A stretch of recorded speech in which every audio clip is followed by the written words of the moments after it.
Assalamualaikum warahmatullahi wabarakatuh. Waalaikumsalam warahmatullahi wabarakatuh. Saya dari kelompok 2 ingin menyampaikan tugas filsafat dengan judul metode dan metodologi.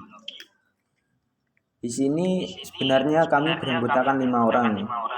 Karena yang perempuan 2 ini di pondok, maka hanya yang bisa hadir di sini hanya 3 orang. Yang pertama, saya akan menyampaikan pengertian metode dan metodologi. Metode adalah suatu jalan, petunjuk pelaksanaan atau petunjuk teknis, sehingga memiliki sifat yang praktis. Metode menurut Sen merupakan suatu prosedur atau cara mengetahui sesuatu yang mempunyai langkah-langkah yang sistematis. Adapun metodologi disebut science of methods, yaitu ilmu yang membicarakan cara, jalan, atau petunjuk praktis dalam penelitian. Sehingga metodologi penelitian membahas konsep teoritis berbagai metode. Kemudian prinsip metodologi menurut René Descartes mengusulkan suatu metode umum yang memiliki kebenaran yang pasti dalam karyanya termasyhur Discourse of Methods, yang artinya risalah tentang metode. Diajukan 6 bagian penting dalam Rizal Muntangsir dan kawan-kawan tahun 2001, yaitu sebagai berikut.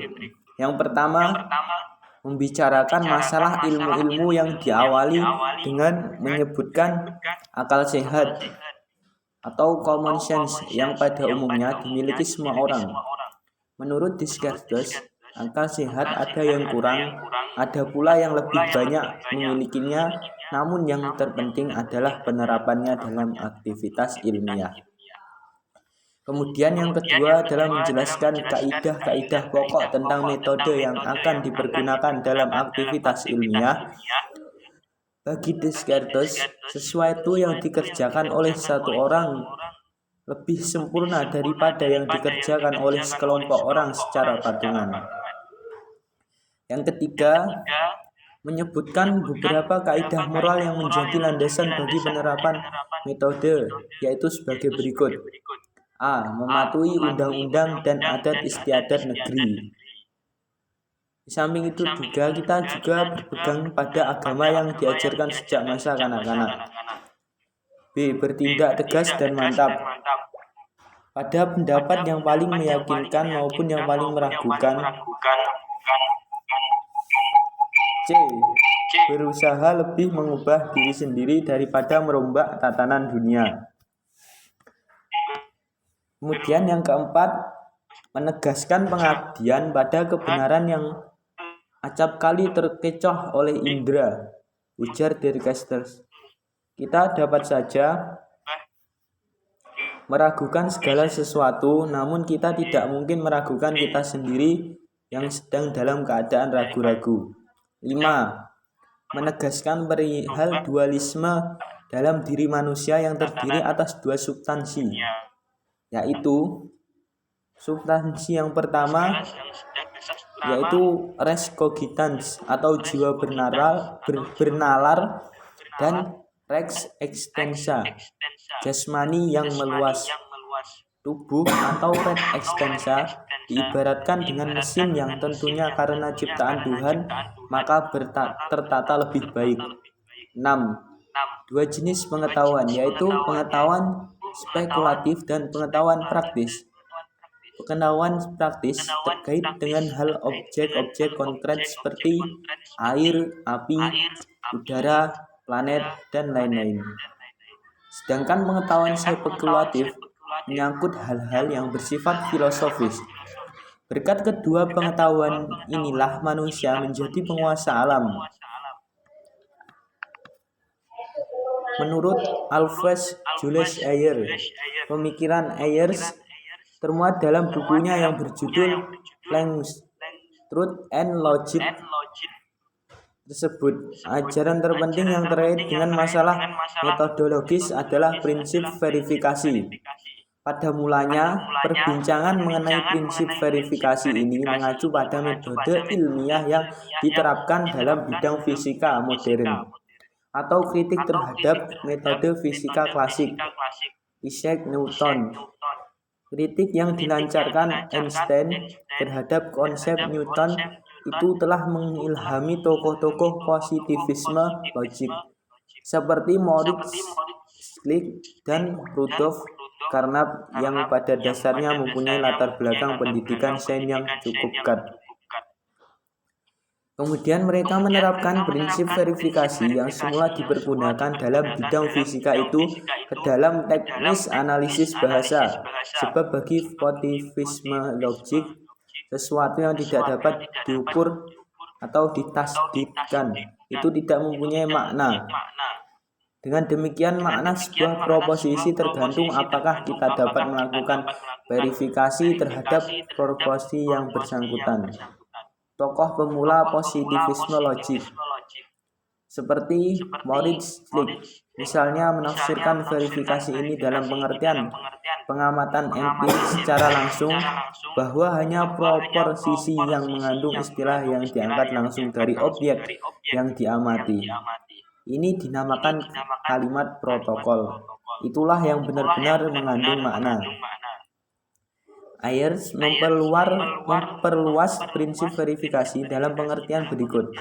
Prinsip verifikasi itu merupakan pengandaian untuk melengkapi suatu kriteria sehingga melalui kriteria tersebut dapat ditentukan apakah suatu kalimat mengandung makna atau tidak. Melalui prinsip verifikasi ini, tidak hanya kalimat yang teruji secara empirik saja yang dapat dianggap bermakna, tetapi juga kalimat yang dapat dianalisis. Hal ini ditegaskan Ayers dalam pernyataan berikut. Suatu cara yang sederhana untuk merumuskan hal itu adalah dengan mengatakan bahwa suatu kalimat mengandung makna. Jika dan hanya jika proposisi yang diungkapkan itu dapat dianalisis atau diverifikasi dengan empiris. Penafsiran yang dianjurkan Ayers terhadap prinsip verifikasi ini berhasil mengatasi kelemahan yang terdapat dalam pandangan tokoh positivisme logik sebelumnya, yang hanya menerima proposisi yang dapat diverifikasi secara empirik. Prinsip verifikasi seperti yang diajarkan Schlick itu merupakan verifiabel dalam arti yang ketat. Ayers menambahkan verifiabel dalam arti yang longgar atau lunak. Kedua macam pengertian ini dijelaskan oleh Ayers adalah sebagai berikut. Verifiabel dalam arti yang ketat, yaitu sejauh kebenaran suatu proposisi itu didukung pengalaman secara meyakinkan. Sedangkan verifiabel dalam arti lunak, yaitu jika suatu proposisi itu mengandung kemungkinan bagi pengalaman atau merupakan pengalaman yang memungkinkan.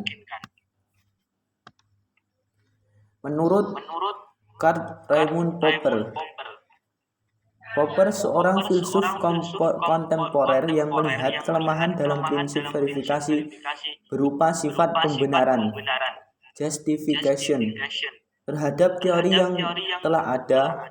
Popper mengajukan beberapa prinsip sebagai berikut. Yang pertama, Popper menolak anggapan umum bahwa suatu teori dirumuskan dan dapat dibuktikan kebenarannya melalui prinsip verifikasi oleh kaum positivistik. Teori-teori ilmiah selalu bersifat hipotesis. Tidak ada kebenaran terakhir. Setiap teori selalu terbuka untuk digantikan oleh teori yang lebih tepat. Yang kedua, cara kerja metode induksi yang secara sistematis dimulai dari pengamatan atau observasi secara teliti gejala yang sedang diselidiki. Pengamatan yang berulang-ulang itu akan memperlihatkan adanya ciri-ciri umum yang dirumuskan menjadi hipotesis. Kemudian yang ketiga, Popper menawarkan pemecahan baru dan mengajukan prinsip falsifiabilitas, yaitu bahwa sebuah pernyataan dapat dibuktikan kesalahannya. Maksudnya, sebuah hipotesis, hukum, ataukah teori kebenarannya hanya bersifat sementara. Sejauh ini belum ditemukan kesalahan-kesalahan yang ada di dalamnya. Jika ada pertanyaan-pertanyaan, semua angsa itu berbulu putih. Melalui prinsip falsifiabilitas itu, cukup ditemukan seekor angsa yang berbulu selain putih, maka runtuhlah pertanyaan semula bagi Popper.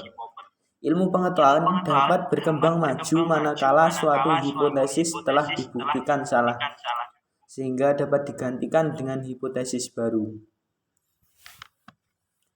Kesimpulannya, metodologi disebut juga science of methods, yaitu ilmu yang membicarakan cara, jalan, atau petunjuk yang praktis dalam penelitian. Sehingga, metodologi penelitian membahas konsep teoritis berbagai metode. Dapat pula dikatakan bahwa metodologi penelitian adalah membahas tentang dasar-dasar. Kesimpulan dari materinya adalah metodologi disebut juga science of methods, yaitu ilmu yang membicarakan cara jalan atau petunjuk praktis dalam penelitian, sehingga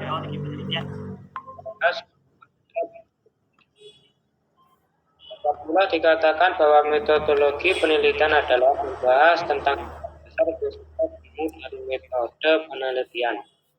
Karena metodologi belum memiliki langkah-langkah praktis, adapun derivasinya adalah pada metode kesinambungan historis, idealis, komparasi, heuriska, analogika, dan deskripsi. Metodologi sangat terkait erat dengan epistemologi karena asumsi-asumsi yang diajukan oleh para filsuf memasuki wilayah a priori. Dengan mendahului pengalaman, Anyar memiliki prinsip verifikasi sebagai sarana untuk menguji bermakna atau tidaknya sebuah pernyataan. Popper memandang prinsip falsifiabilitas justru dapat memperkokoh sebuah hipotesa, sedangkan objektivitas yang menjadi pokok perhatian ilmu-ilmu menurut Polanyi justru terletak pada segi tidak terungkapnya ilmu itu, sehingga mutlak menggunakan objektivisme yang pada